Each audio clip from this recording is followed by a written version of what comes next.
So we're going to do an oil change. On this truck, 2010 F-150 with a 4.6 liter. All we got to do is drain oil from the bottom. Everything else is done from the top. When you pull this drain plug, remember you're going to have over 5 quarts of oil coming out, so make sure your container's big enough to hold that much oil and be ready for a mess. Now, changing oil is a dirty, greasy job. A lot of people don't like doing it. You can get it done at an oil change facility for anywhere $20 to $40. And oil change just preserves engine life, and as important as that sounds, it is that important.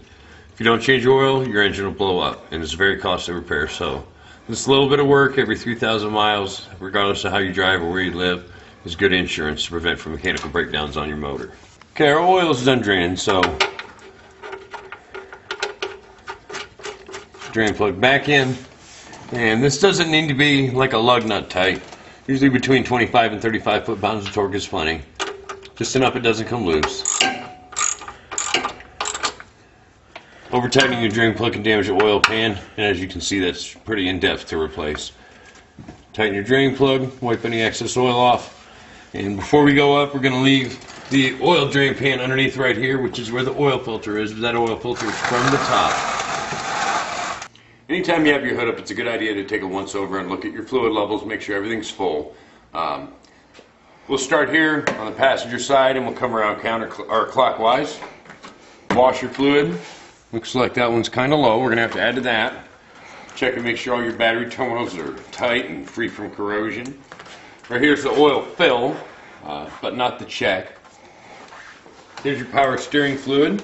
On the side, there's a minimum and maximum range. And we're right at the maximum, so that's good. Here's your coolant. On coolant overflow, it is never ever supposed to be full to the top, and a lot of people see that this looks low. This is actually full.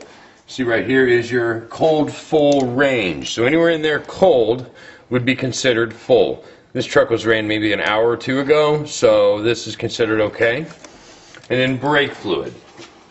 On brake fluid, if your fluid's low, don't add to it. Minimum and maximum marks are labeled on the reservoir. If you're between there, then that's okay. If you get below minimum, you either have a brake leak or you need some brake system service like pads.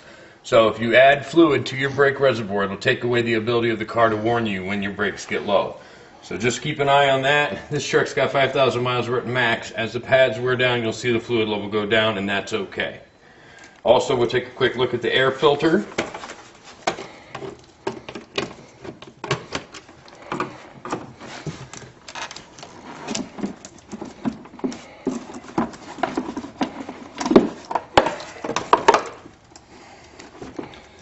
Air filter's just got a little bit of dirt.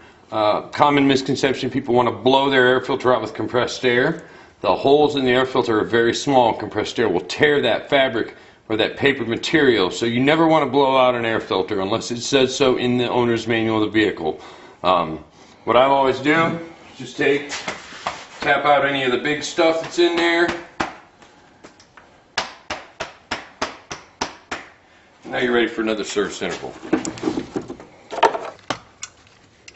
Alright, we're going to change the oil filter. This tool here is an adjustable oil filter plier. Works good on smaller filters and large filters. It is not necessary to tighten the oil filter with a wrench. Hand tight is fine. So this is only for removal.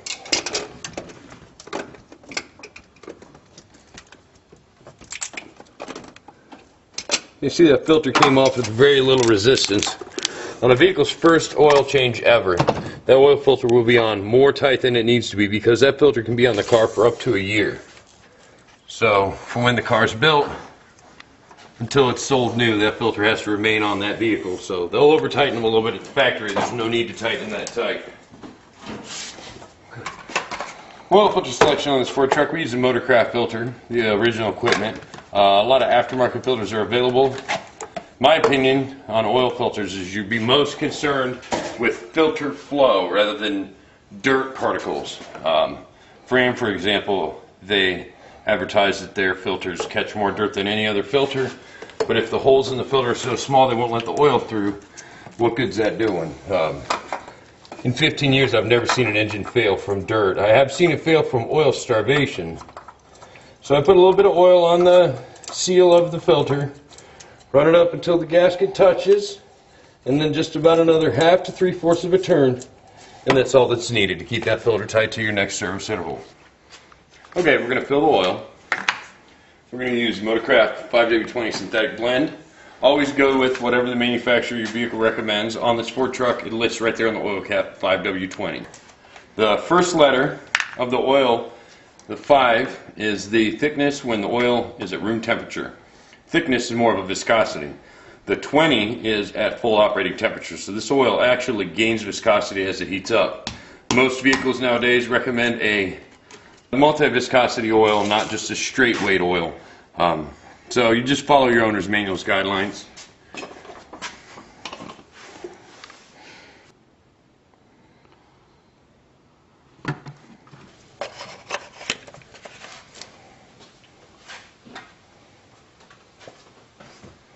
Alright, after changing the oil, you want to start the engine. Wait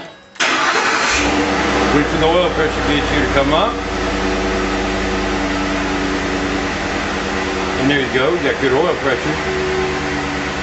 Shut it off, check for leaks under the truck, and check the oil level. Here it puts us about 2/3 of the way to the maximum full amount. Anywhere between these two dots in that crosshatch pattern is going to be considered operating range, so you don't always have to fill it right to the full mark. So we're okay.